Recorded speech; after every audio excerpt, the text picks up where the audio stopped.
We're so done with new year, new you. This year, it's more you on Bumble. More of you shamelessly sending playlists, especially that one filled with show tunes. More of you finding Geminis because you know you always like them. More of you dating with intention because you know what you want. And you know what? We love that for you. Someone else will too. Be more you this year and find them on Bumble. Imagine what's possible when learning doesn't get in the way of life. At Capella University, our game-changing FlexPath learning format lets you set your own deadlines so you can learn at a time and pace that works for you. It's an education you can tailor to your schedule. That means you don't have to put your life on hold to pursue your professional goals. Instead, enjoy learning your way and earn your degree without missing a beat. A different future is closer than you think with Capella University. Learn more at capella.edu. This is Optimal Relationships Daily, How to Be a Better Communicator by Shraddha Datta of introvertdear.com. Most people conceptualize introverts as shy, quiet, and reserved. We can be shy, quiet, and reserved, but some of us can also be extremely outgoing given the right time and place. Talking a lot doesn't necessarily mean communicating.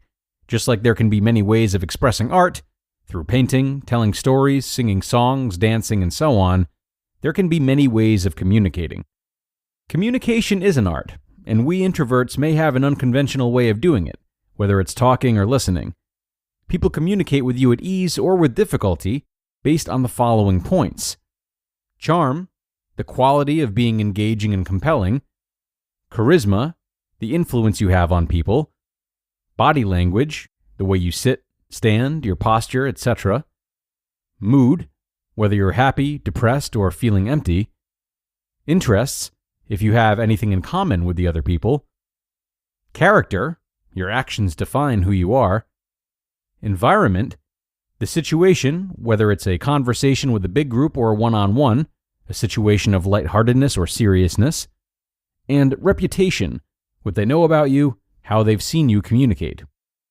These things will affect your own communication or another person's communication to you, and there may be even more variables. Half of these things are dependent on fate and luck, but the other half make up your response.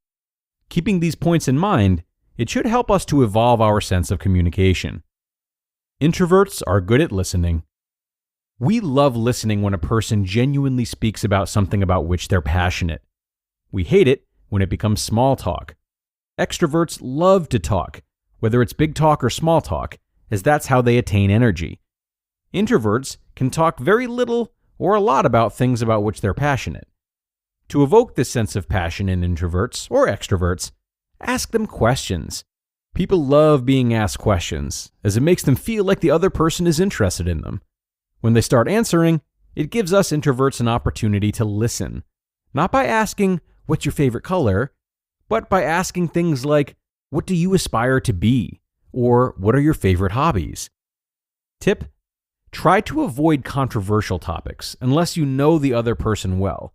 It can cause the other person to take offense, and disagreeing can cause an eternal awkward silence. If the mouth and the throat are working on a scheme to stereotype us as bad communicators, we can depend on our body language. Some of us use our body language naturally to communicate, while some of us may have to work on it. If we're awkward in the way we speak, we can make it up by being smooth in our movements. No hunching shoulders, looking self-confident, etc. are all the basics. I'm not telling you to act like a soldier, but if you build self-confidence within you, a confident posture should slowly come automatically. Take this analogy. Eating healthy keeps us healthy from the inside out, while working out is also helpful. So if we build our self-confidence from inside, we'll develop better body language. Consciously being aware of our body language and correcting it every now and then really helps. Eye contact is probably the most essential thing. It subconsciously makes other people feel like they're involved, and you are too. Don't be over the top about staring into the eyes. Eye contact will probably come instinctively if you're genuinely delighted with the conversation. Start from the bottom and work your way up. I find it very overwhelming when I'm faced with communicating with a whole group of people. Instead, what I do is start with one person and then let that person introduce me. Or I try to ease into a conversation between the person and the other person, but not interrupt. Introverts are better at one-on-one discussions. Don't segregate yourself between introverts and extroverts. I find myself doing this quite often. Don't, as this is a restriction of communication. Labels don't make us who we are, as we are very complex characters. Who knows, maybe you're trying to communicate with a fellow introvert. Communication isn't something that can be taught, but rather understood and learned. Quote, "The most important thing in communication is hearing what isn't said." End quote. That's by Peter Drucker. You just listened to the post titled, "How to Be a Better Communicator" by Shraddha Datta of introvertdear.com.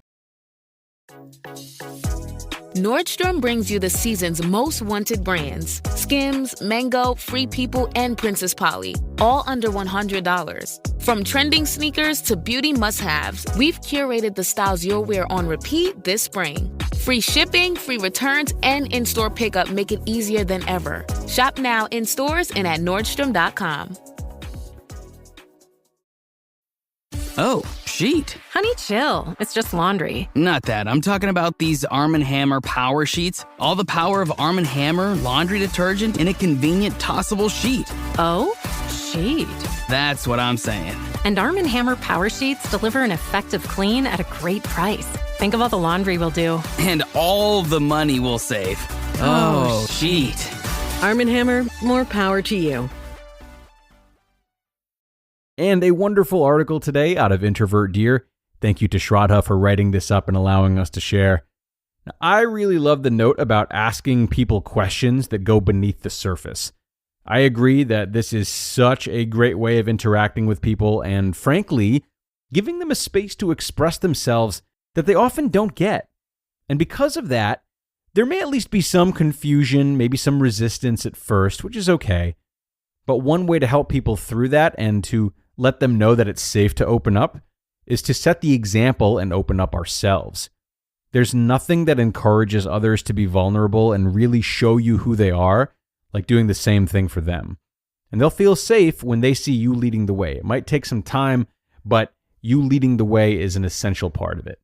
So don't be afraid to let part of yourself go and share something with someone. It'll only accelerate the getting to know you process. And like I said, you might be giving someone a gift that no one else has. And if that's the case, it's likely a gift that they've been hoping for. That's it for me though, folks. I thank you so much for being here and staying until the end. There was definitely a lot to learn in this densely packed article.